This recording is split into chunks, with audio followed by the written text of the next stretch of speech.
Nós estamos estudando Juízes.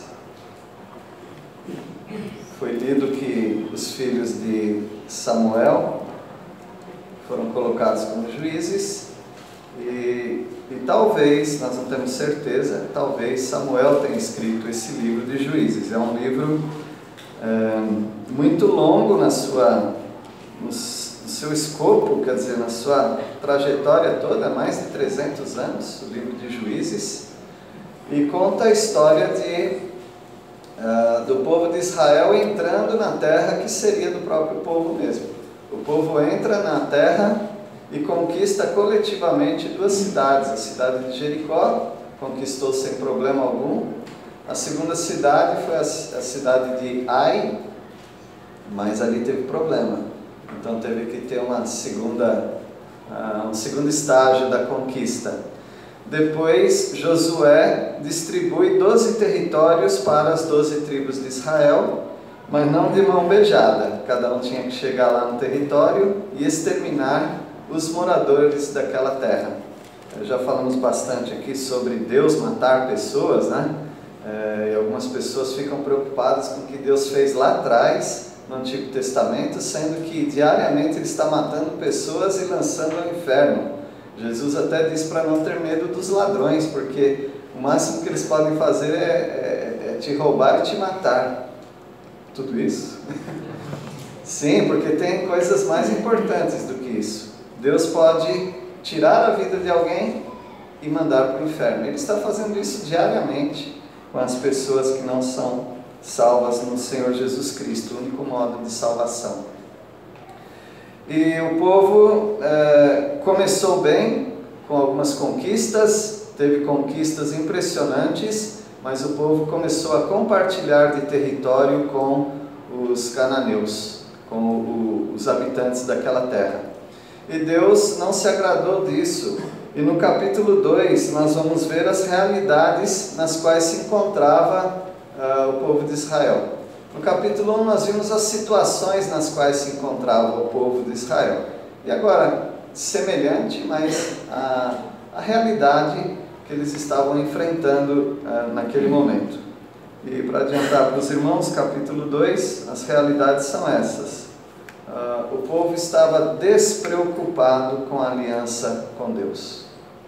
Eles estavam preocupados. Como muitas pessoas não estão nem aí com a palavra de Deus e com os mandamentos do Senhor. Outra realidade é que o povo estava adorando Baal e a esposa dele, Astarote. São dois ídolos, né? Duas divindades. E a outra realidade é que o povo entrou num ciclo vicioso, um ciclo de desobediência, opressão dos inimigos, clamor e libertação. Então imagina um relógio, o 12, 3, 6, 9, 12, tá bom? Então 12, você imagina o povo desobedecendo a Deus. 3, o povo sendo invadido pelos opressores, as nações inimigas. No 6, o povo clamando a Deus por libertação. E no 9, o povo sendo libertado por algum juiz, porque o livro chama Juízes. Os juízes eram libertadores, os heróis. 12, o povo desobedece. 3, assim por diante. Esse reloginho não para. Durante 300 e tantos anos, o povo está nesse ciclo vicioso. Então essas são as realidades nas quais o povo de Israel se encontra. E deve ter algum ensino aqui para nós, não é? Vamos ver então o povo despreocupado com a aliança do Senhor. No versículo 1 nós vamos ver que Deus fez promessas para o povo. Versículo 1. Subiu o anjo do Senhor de Gilgal a Boquim e disse: do Egito vos fiz subir e trouxe a terra que, sob juramento, havia prometido a vossos pais. Eu disse: nunca invalidarei a minha aliança convosco. Deus promete através do anjo do Senhor. Essa figura emblemática aqui no Antigo Testamento, aparece 50 vezes ou mais, e as sociedades bíblicas do Brasil fizeram um favor para nós de colocar em maiúsculo, isso nos ajudou. Então, anjo do Senhor, com letra maiúscula, alguns têm dúvida do que é, eu gosto da interpretação de que é Jesus Cristo. Jesus antes de se encarnar, antes de vir tendo um corpo aqui no mundo e tendo um ministério até sua morte, ressurreição, e ele está hoje na glória com esse mesmo corpo. Mas antes dele ter esse corpo na terra, ele se manifestava através da teofania ou cristofania, que quer dizer aparição do Senhor Jesus Cristo. E ele vinha como anjo do Senhor. Tem várias razões porque não é um anjo comum, mas a principal delas é que ele aceitava adoração. Nenhum anjo pode aceitar adoração, e nenhum anjo fez isso, de aceitar adoração, mas o anjo do Senhor sim. Então ele é o próprio Deus falando. O anjo do Senhor chega até Gigal, no meio de Israel, e de Gigal ele vai para Boquim, que é ao norte de Israel. E ele está falando que do Egito ele tirou o povo. Do Egito ele trouxe o povo até aquela terra da promessa. E ele falou: eu nunca vou voltar atrás. A minha palavra está mantida. Deus jurou por si mesmo a respeito daquele povo. Portanto, o que está acontecendo aqui é um grande conflito, um grande dilema, em que Deus não pode voltar atrás, porque ele empenhou a palavra dele, ele não é mentiroso, e nós temos um outro povo que é o objeto dessa aliança, que está pisando na bola, está desobedecendo a palavra de Deus e não guardando a aliança, o pacto, o concerto, o contrato que Deus fez com esse povo. O contrato era simples: eu serei o Deus de vocês e vocês vão ser santos, separados para mim. Só isso. Mas o povo não estava obedecendo essa promessa, esse compromisso. O povo não corresponde com a aliança. Versículo 2. Vós, porém, não fareis aliança com os moradores desta terra. Antes, derribareis os seus altares. Contudo, não obedeceste a minha voz. Que é isso que fizestes? O povo não estava fazendo aquilo que era para fazer, ou seja, chegar naquele território e destruir os povos. Não era um povo de guerra, não era um povo treinado para isso, mas o Senhor disse: a peleja não é de vocês, a peleja é minha. Então Deus vai dar os recursos para que eles invadissem aquelas propriedades que eram deles, e desapossasse aqueles povos, matasse mesmo aqueles povos. Para você não ficar tão preocupado, Deus é injusto. Deus deu 420 anos para aquele povo, para aqueles povos se arrependerem, eles não se arrependerem. Para que você fique mais tranquilo ainda, havia exemplo de pessoas que se arrependeram de seus pecados e aceitaram o Deus de Israel, Yahvé, o Jeová, e foram poupados. Exemplo, dentre outros, Raabe e a família. E também uma tribo toda daqueles jebuseus, ferezeus, os cananeus de modo geral, mas uma tribo, que eram os queneus, eles, nos parece que eles se arrependeram de seus pecados e não foram exterminados, não deveriam ser exterminados. Versículo 3, Deus deixa o povo enlaçado pela idolatria.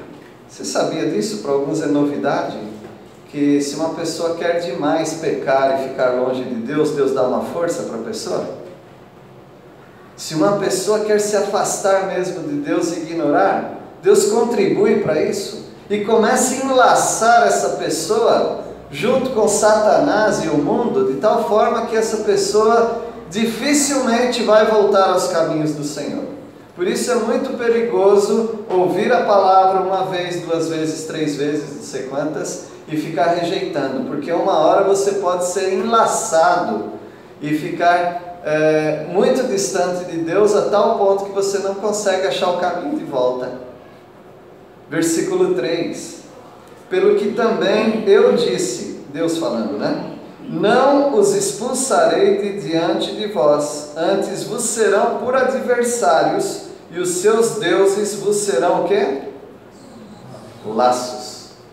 Deus mesmo tratará do povo se misturar com aqueles povos e ficarem confundidos com aquelas idolatrias. Mas veja, Deus nunca toma essa iniciativa do nada.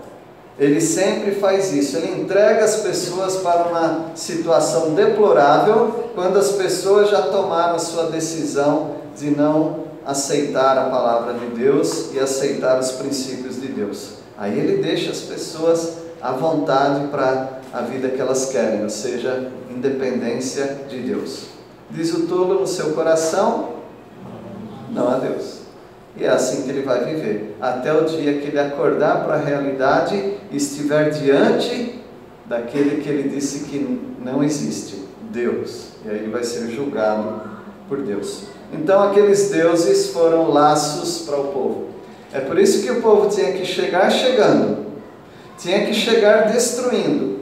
Não era para ficar com dó, não era para fazer amizade, aliança, não era para tentar ganhar benefícios daqueles povos, porque senão ia acontecer como aconteceu com alguns, por exemplo a tribo de Dan, que eles chegaram na terra dos amorreus e os amorreus falaram, chega para lá, vão lá para as montanhas, e os danitas que deveriam possuir o território, eles ficaram escanteados por aqueles que deveriam ser destruídos. Versículo 4 agora, o povo precisou na verdade de um chacoalhão de Deus. Quem aqui já precisou de um chacoalhão? Eu já precisei de alguns chacoalhões, do meu pai, da minha mãe, da esposa também. Mas o chacoalhão que mais me deixou desconjuntado foi o chacoalhão de Deus na minha vida. Mas foi bom. Parece que tinha umas peças fora do lugar e o chacoalhão colocou as peças em ordem. E o povo precisava desse chacoalhão de Deus. Versículo 4: sucedeu que, falando o anjo do Senhor estas palavras a todos os filhos de Israel, levantou o povo a sua voz e chorou. O que foi que nós fizemos? Ou o que foi que nós não fizemos? E eles pecaram aqui por não fazerem. Eles estavam fazendo amizade com o povo, olha que bonitinho, né? Eles estavam dando as mãos para aqueles povos. Ah, como é o seu Deus? O meu Deus tirou a gente do Egito, e o seu como é? Ah, o meu Deus, vem cá que eu vou te mostrar. Aí eles iam lá, aquela orgia, tira a roupa aí. Opa, que é isso? É porque o Baal, junto com a Astarote, eles pedem que façamos aquilo, tá bom? Tem criança que eu não vou falar. Então, façamos aquilo diante dessas estátuas. E aí, sabe o que vai acontecer? Vai dar fertilidade para o campo. E as roças vão crescer. E a terra vai produzir bons frutos. É assim que são os nossos deuses. Aí eles começam a enamorar-se daqueles deuses. Poxa, não é que a horta dele está verdinha? Nós estamos chegando aqui, ainda vai ter que plantar e tudo mais. Olha quantos onde dá fruta? Pomares. Quantos pomares eles têm? E eles começaram a ficar com inveja daqueles deuses. Assim como o dirigente leu, mais adiante eles ficam com inveja daquelas nações que eles deveriam ter destruído. Eles ficam com inveja, falando, eles têm rei, olha que bonito que é a maneira deles viverem, eles têm reis, nós também queremos reis. Veja então que você não fica isento de contaminação quando você está próximo a idólatras, a rebeldes e a imorais. Você acaba virando uma esponja e absorvendo deles esses maus hábitos. Mas o povo chorou, pelo menos o povo está sacudido aqui com isso. E o povo lamenta, versículo 5, daí chamaram esse lugar Boquim e sacrificaram ali ao Senhor. Ou seja, naquele lugar que eles levaram o chacoalhão de Deus, do anjo do Senhor, eles montaram um altar e louvaram ao Senhor, talvez confessando seus pecados, com certeza, porque eles estavam sacrificando ao Senhor, confessando o pecado deles, e aquele lugar se chama Boquim. Toda vez que você encontrar na Bíblia im, é plural, sempre é plural, e aqui Boquim quer dizer os lamentadores, e aqueles lamentadores começaram a se lamentar da situação que eles estavam e clamaram ao Senhor. Então veja, um povo despreocupado com a aliança de Deus, mas um povo que leva um chacoalhão de Deus e parece que as coisas podem avançar positivamente agora. Às vezes você precisa de um chacoalhão de Deus.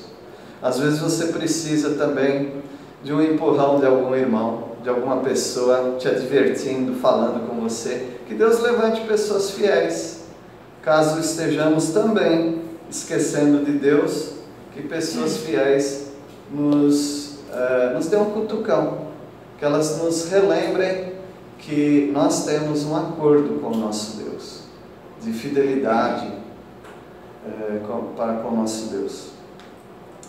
Agora é o versículo 6. Aí o povo está sem líder e uma nova atitude que avança diante deles. Ou seja, no versículo 6, havendo Josué despedido o povo, foram-se os filhos de Israel, cada um para onde? A sua herança, para possuírem a terra. Foi bom esse chacoalhão. Acorda! Está na hora de vocês irem e conquistarem esses povos. Tudo bem? Tudo bem, seu Josué. Assim como seguimos Moisés, estamos obedecendo a Josué.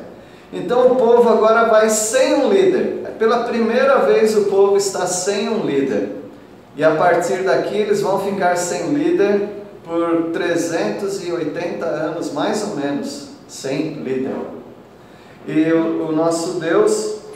Não é tudo isso não, porque depois aparece Samuel. Mas eles vão ficar muito tempo sem líderes. E o povo agora, com uma nova atitude, vai avançar para fazer aquilo que Deus quer. No versículo 7, enquanto eles estavam com um líder, o povo então seguia a Deus. E acontece muito conosco também. Se não há líder, o povo perece. Se não há um direcionamento, o povo fica desajeitado para continuar a caminhar a sua jornada. Parece que o povo sempre precisa de alguém.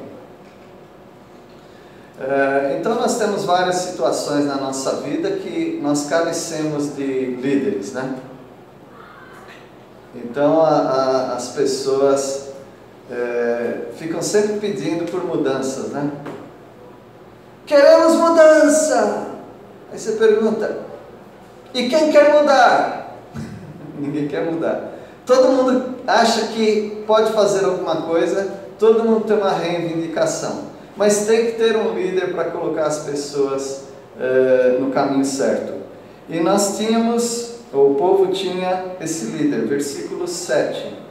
Serviu o povo ao Senhor todos os dias de Josué e todos os dias dos anciãos que ainda sobreviveram por muito tempo depois de Josué e que viram todas as grandes obras feitas pelo Senhor a Israel.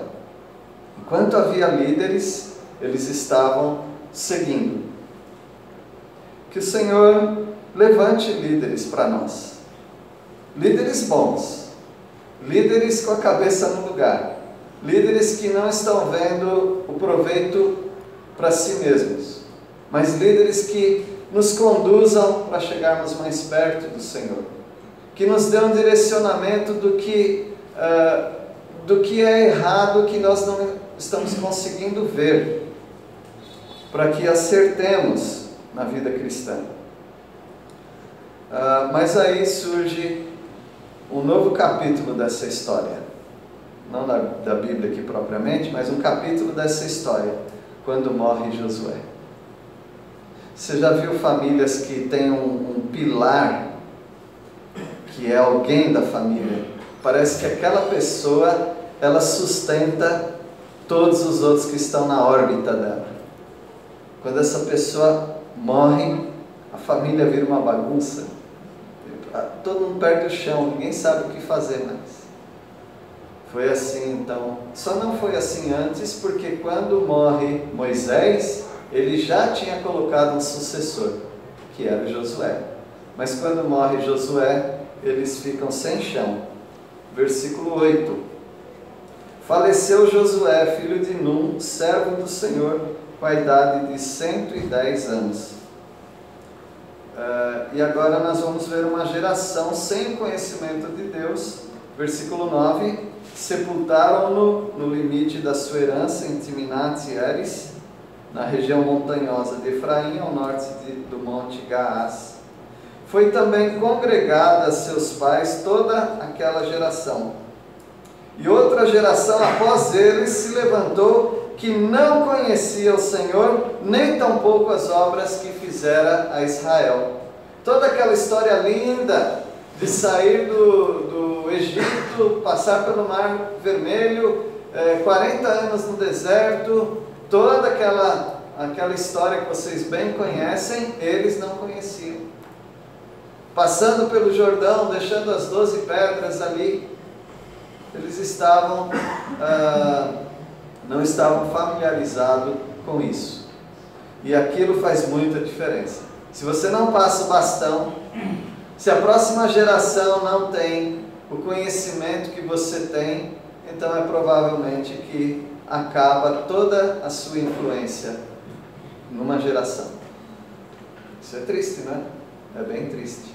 Porque quando a gente pensa em conglomerados de empresas, as pessoas têm velhos de 80 anos e mais trabalhando porque ele não quer ver aquela empresa dele perder o nome. Ele quer deixar outras pessoas ali e às vezes não acha. E aqui então morre Josué e aquela geração fica meio que abandonada. Não tem ninguém para mostrar para eles o caminho correto. E hoje, meus irmãos, essa história aqui fala muito conosco, não fala? Essa história nos mostra muitas coisas. Hoje nós precisamos andar em novidade de vida. Todos aqueles que são da igreja, frequentam a igreja, são membros de igreja, aqui tem pessoas de várias igrejas, você precisa ter seus valores e seus princípios muito bem fundamentados. Senão você não consegue caminhar na vida cristã. Você consegue caminhar no mundo, mas na vida cristã você precisa ter valores muito bem fundamentados, a tal ponto que se precisasse, você morreria por esses valores. Isso você só consegue numa comunidade forte, com pessoas que estão vivendo esses valores. Senão você perde a força. Por isso que as pessoas que falam, eu posso ser um bom crente lá em casa mesmo, né? Você vai começar a perder os valores. Porque esses valores eles vão se solidificando e fortalecendo quando nós estamos juntos, em comunidade. O livro de Josué, também o livro de Juízes, eles têm uma correlação com a carta de Paulo aos Efésios. Porque aqui está falando de conquista de terras. Em Efésios está falando de conquista na vida cristã. Então ele tem muita ligação um com o outro. E eu quero ler alguns versículos com vocês lá em Efésios. Vamos para lá aqui. Aqui nós já paramos por hoje em Juízes. Vamos lá para Efésios, capítulo 2. Efésios 2. Todo mundo sabe onde é Efésios, né? Tá lá para frente. Vai avançando aí, que você acha? Efésios capítulo 2. Paulo escrevendo para essa igreja em Efésios. Efésios fala que nós somos abençoados em Cristo Jesus. Nós temos todas as bênçãos. No versículo 3 diz assim, eu falei 2, eu estou voltando aqui, Efésios 1, 3.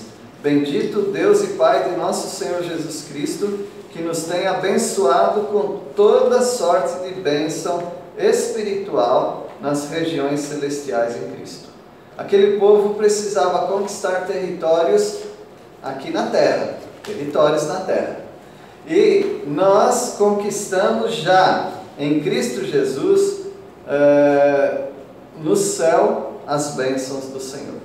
Todas as nossas bênçãos são celestiais. Assim como o povo tinha que perseverar para conquistar as terras, nós precisamos também perseverar na vida cristã para tomarmos posse, para experimentarmos as bênçãos que há em Cristo Jesus. E tem algumas acomodações que nós fazemos neste mundo que não são boas, que elas interferem diretamente nas bênçãos que receberíamos do Senhor. Mas porque nós nos acomodamos demais a este mundo, como eles se acomodaram à amizade com os cananeus, eles perderam bênção. E nós também talvez estejamos perdendo bênçãos que há em Cristo Jesus, por causa da maneira errada que nós estamos vivendo neste mundo. Em Efésios 2, versículo 12 e 13, vou pedir para alguém ler, por favor. Efésios 2, 12 e 13. Naquele tempo, estáveis sem fim, separados da comunidade de Israel e estranho às alianças da promessa, não tendo esperança e sem Deus no mundo. Mas agora, em Cristo Jesus, vós que antes estáveis longe, já pelo sangue de Cristo chegaste perto. Igual a eles. Eles estavam longe daquela terra, eles estavam sem esperança, alguns morreram no meio do caminho por desobediência, mas aqueles que chegaram na terra, eles precisavam perseverar. E assim como nós já ganhamos a salvação em Cristo Jesus. Isso não é mais o problema. O problema deles não era não ter terra para morar, eles já tinham, eles têm que tomar posse. Nós também já temos a salvação em Cristo Jesus, mas não é só salvação, não é só a mudança de endereço do inferno para o céu.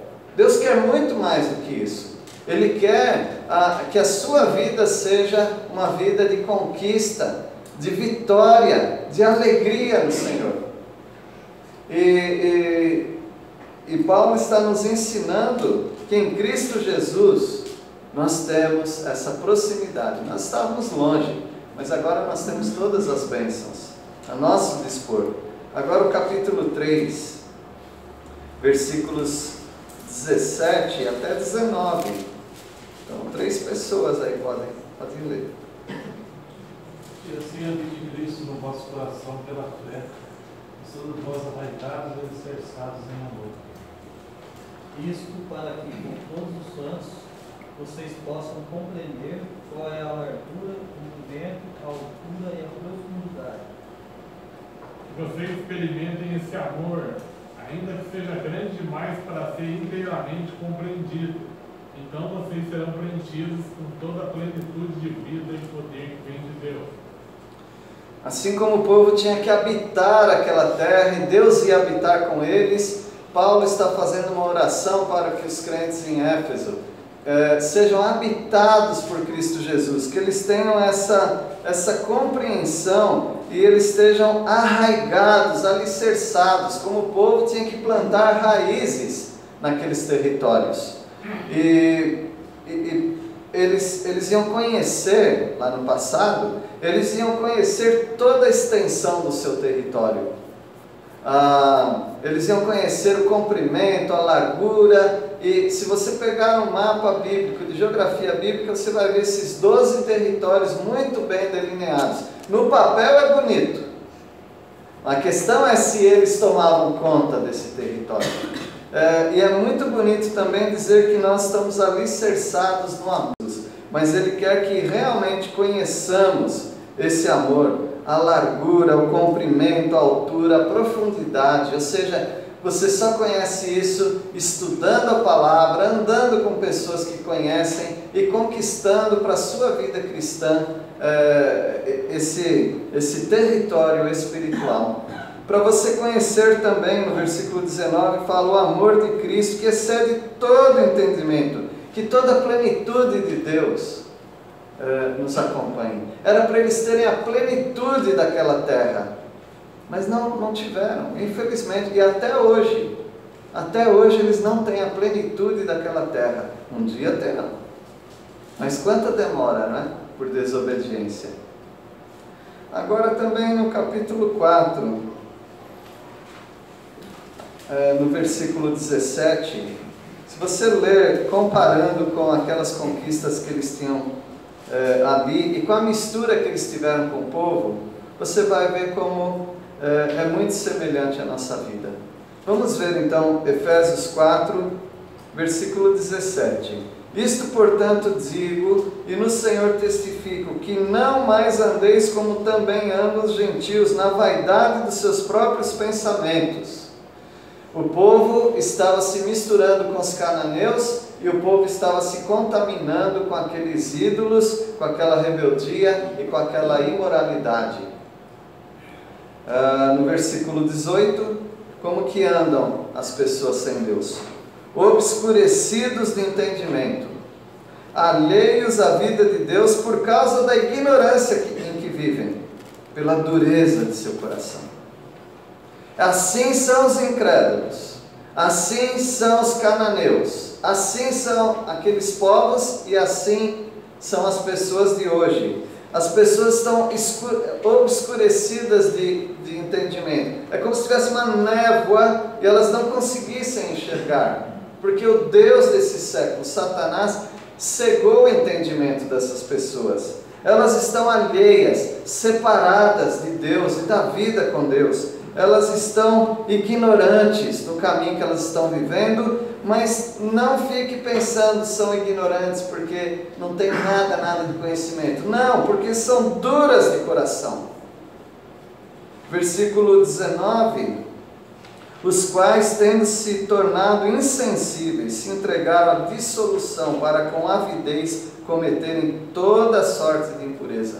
Assim são os incrédulos, aqueles que nós queremos muita amizade com eles. Assim eram os cananeus, que eles queriam muita amizade com eles. Como que eles viviam e como vivem os incrédulos? São insensíveis às coisas de Deus. Eles se entregam à dissolução, que é a imoralidade sexual.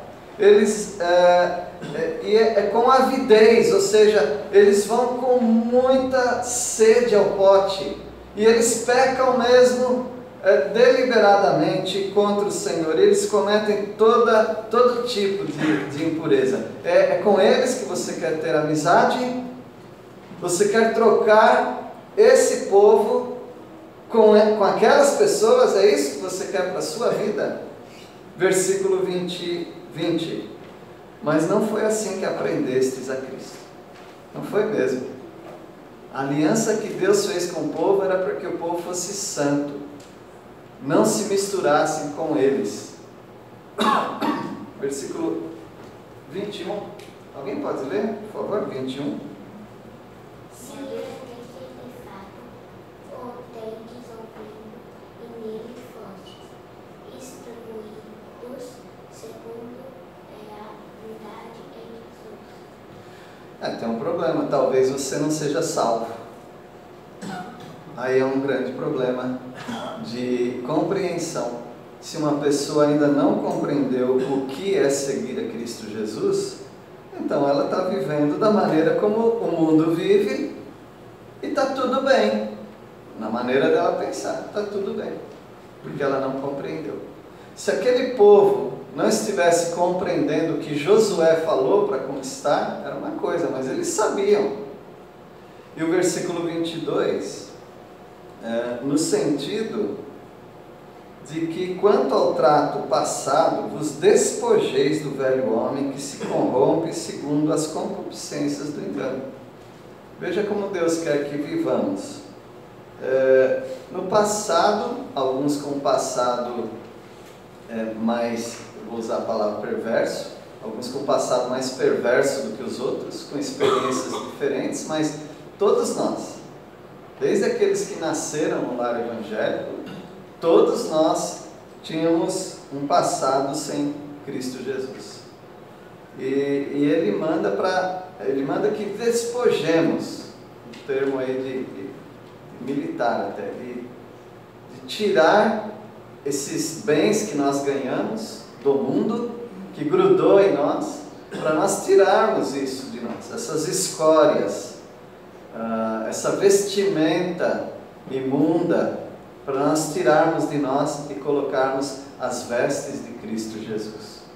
É assim que Ele quer que vivamos, porque nós estaríamos nos corrompendo até hoje, com a concupiscência, que quer dizer desejo carnal, do engano. Os nossos desejos pecaminosos nos enganam muito. E aí nós começamos a viver como eles estavam vivendo. Poxa, mas a vizinhança é tão legal, a vizinhança é tão boa, parece que eles são tão sinceros naquilo que eles fazem. Qual o mal de nós morarmos com eles? Deus fala, destrua-os. Não pergunte, destrua-os. Versículo 23, e vos renoveis no espírito do vosso entendimento. Não adianta você guardar para você os pecados de estimação. Não adianta você guardar para você os ídolos, os desejos da sua carne. Só um pouquinho aqui, com o tempo eu vou me desfazendo disso. Se você não exterminar de uma vez, você não consegue. E o versículo 24, vamos encerrar com o 24. E vos revistais do novo homem, criado segundo Deus, em justiça e retidão procedentes da verdade. Então é para você tirar a velha roupa e colocar a roupa nova. Não é a banda lá que é tão boa, né? A banda. Para você colocar a roupa nova que há em Cristo Jesus. Eles tinham que tirar os inimigos. E eles deveriam ter uma nova maneira de viver. Que Deus os abençoe. Essa é a palavra do Senhor para nós. A compreensão o Espírito Santo vai dar para cada um. Vamos orar. Senhor, agradecemos pela Tua palavra. Nós sabemos, ó Pai, que somos falhos, mas nós temos a salvação em Cristo Jesus e queremos nos revestir desse novo caráter que há na pessoa de Cristo. Nós não podemos, essa é uma batalha grande demais para nós, mas sabemos que essa peleja é do Senhor. E o Senhor vai fazer esse trabalho de santificação nas nossas vidas. Pedimos por cada irmão aqui, que cada um esteja conquistando as bênçãos que o Senhor tem para cada pessoa. Nós oramos em nome de Jesus. Amém.